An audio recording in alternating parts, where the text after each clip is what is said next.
விதிமுறைகளுக்கு புறம்பான அறுவை சிகிச்சையை அனுமதியின்றி செய்து வந்த விவகாரம் தொடர்பாக ஏலியன் பாயிடம் சிறையில் வைத்து மருத்துவத்துறை அதிகாரிகள் விசாரிக்க திட்டம் வகுத்திருக்கிறார்கள்.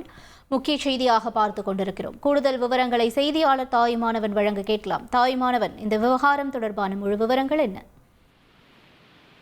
விதிகளை மீறி டாட்டூ கடையில நாக்கை வெட்டிய விவகாரம் பேசுபொருளாக அமைந்த ஒரு சூழல்ல கடந்த 2 நாட்களாக இது தொடர்பான விசாரணை என்பது காவல்துறை சார்பில் மேற்கொள்ளப்பட்டு வருகிறது. அதே சமயம் மருத்துவத்துறையும் தற்போது இந்த விசாரணைக்கென விசாரணை குழுவை அமைத்திருந்த ஒரு சூழல்ல விசாரணை குழுவை சேர்ந்த அதிகாரிகள் தொடர்ந்து 2வது நாளாக விசாரணையை மேற்கொள்ள திட்டமிட்டிருக்கிறார்கள்.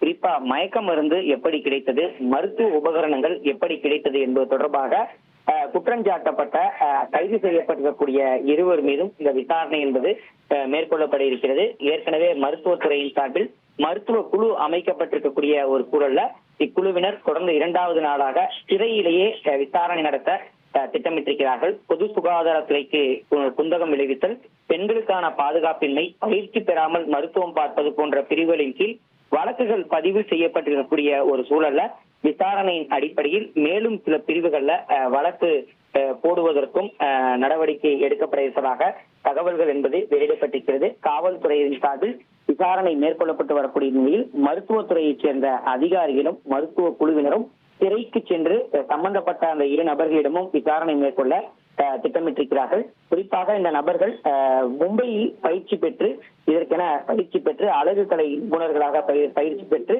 தற்போது இங்கே சிகிச்சை அளித்திருப்பது, நாக்கை வெட்டி இருப்பது தெரிய வந்ததை தொடர்ந்து இந்த ஏலியன் பாய் விவகாரத்துல அடுத்த கட்ட விசாரணை என்பது தீவிரமடைந்திருக்கிறது. விவரங்களுக்கு நன்றி தாயுமானவன்.